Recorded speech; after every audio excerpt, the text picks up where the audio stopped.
Umubano hagati ya Uganda n'u Rwanda uragenda urushaho kuba mwiza. Ayo n'amagambo ya General Muhoozi Kainerugaba, amagambo yavugiye mu birori byo kwizihiza isabukuru y'imyaka 48 avutse. Ibirori byabaye kuri iki cyumweru bikitabirwa na Perezida w'u Rwanda Paul Kagame. N'ubwa mbere Perezida Kagame yarasuye Uganda mu myaka 4 ishize. Yabonanye na mugenzi we Yoweri Kaguta Museveni baganira ku kibazo cy'umutekano mu karere. Ku murongo wa telefone ndi kumwe n'umunyamakuru w'ijwi ry'Amerika Ignatius Bahizi wiriweho. Mwiriwe neza bwana Venuse. None ibyo birori byazinduye Perezida w'u Rwanda Paul Kagame byagenze bite?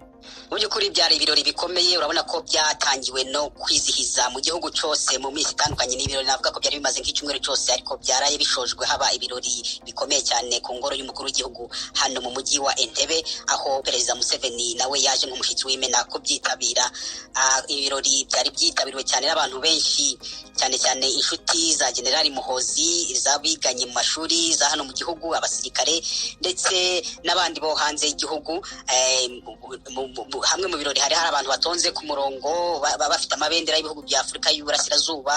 Muhoozi agenda abamanikira ukuboko, ariko byagaragaraga ko nubwo byari ibirori byo kwizihiza amavuko ya Muhoozi, byongeye kugaragara cyane nk'ibirori nk'umuhango wa politiki, kuko abantu benshi babyitabagamo bari bambaye imyenda y'umuhondo y'ibara ry'ishyaka riri ku butegetsi rya NRM, kandi n'abantu benshi babyitabyemo ni abantu b'ishyaka riri ku butegetsi rya NRM ryose wa Muhoozi akuriye, hamwe n'abategetsi bakomeye bo muri leta. Kuba Perezida w'u Rwanda Paul Kagame yitabiriye ibyo birori, General Muhoozi Kainerugaba yabyakiriye ate?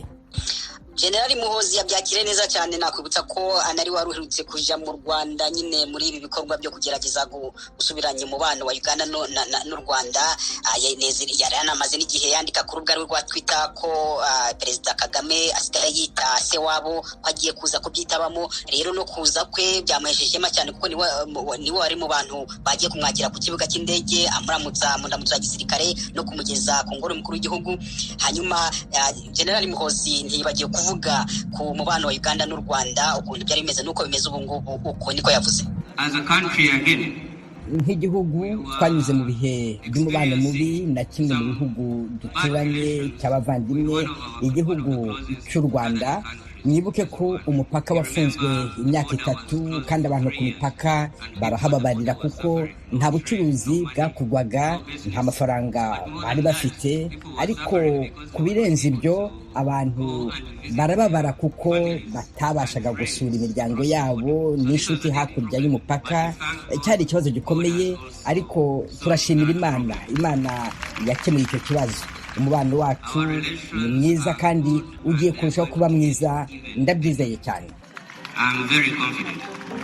General Muhoozi Kainerugaba avuga ko umubano w'u Rwanda na Uganda ugenda urushaho kuba mwiza. Ignatius Bahizi wavugaga mu kanya yuko Perezida Museveni nawe yari muri ibyo birori ari kumwe na mugenzi w'u Rwanda Paul Kagame. Abo bakuru b'ibihugu bombi baganiriye se, wabonaga bo barebana gute?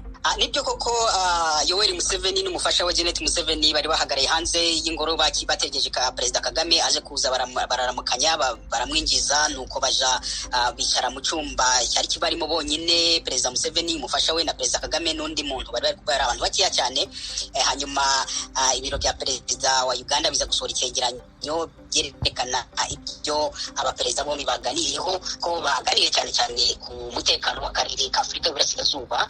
Museveni abwira mugenzi we Paul Kagame ukuntu ibiganiro bigeze hagati ya leta ya Kongo n'inyeshyamba za M23 byarimo kubera i Nairobi. Anamubwira ko we na mugenzi we bemeranya ko ikibazo cy'umutekano muke mu karere, cyane cyane muri Kongo, ko kigomba guhagurukirwa bivuye inyuma n'umuryango wa Afurika y'Uburasirazuba. Hanyuma Perezida Museveni anabwira Kagame ko yabwiye mugenzi wabo muri Kenya Uhuru Kenyatta ko ikibazo cya Kongo kitagahugurukiwe vuba n'akarere ka Afurika y'Uburasirazuba n'umuryango, ko Kongo ishobora kuba nka Sudani igacikamo ibice cyangwa ikabamo intambara z'urudaca. Hanyuma rero niho Perezida Paul Kagame nawe yavuze ko leta ya Kongo igomba guhagurukira ibiganiro, ntawe usize inyuma, amashaka yose n'abantu bose bafitemo uruhari kugira ngo ikibazo cy'umutekano muke gikemurwe muri kariya karere, kandi ikibazo cya Kongo kigomba gukemurwa n'abanyekongo ubwabo. Ubwo rero ibyo nibyo bike abategetsi twamenye bashoboye kuganiraho. Niba hari ibindi bagizeho tutaramenya, turaza kubitangaza mu makuru akurikira.